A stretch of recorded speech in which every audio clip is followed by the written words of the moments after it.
TTV OPS Sengottaiyan கூட்டணி அரசியல் தாக்கத்தை ஏற்படுத்துமா என்பது குறித்து எமது செய்தியாளர் சுதாகரன் எழுப்பிய கேள்விக்கு பொன்னமராவதி பகுதி மக்கள் அளித்த பதில்களை பார்க்கலாம்.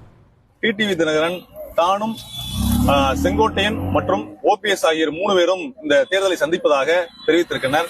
இது அரசியல் களத்தில் தாக்கத்தை ஏற்படுத்துமா அப்படிங்கறத நம்ம பொதுமக்களை கேட்டு தெரிஞ்சுக்கலாம். அனைத்து இந்திய அண்ணா திராவிட முன்னேற்ற கழகம் பிரிந்த சூழ்நிலையில நிச்சயமா இவருடைய தாக்கம் பகிரங்கமாக இருக்கும் என்பதில் மாற்று கருத்தில்லை. தாக்கம் கண்டிப்பா ஏற்படும். அவங்க கட்சிக்கு தான் தாக்கம் ஏற்படும்.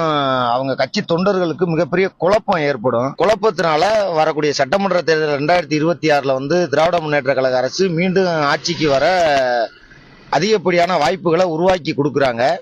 அரசியல் ரீதியா தாக்குதல் ஏற்படுற அளவுக்கு அவங்க மிகப்பெரிய அளவுல சாதிக்கல. இது ஒரு பெரிய தாக்கமான இருக்கவாது.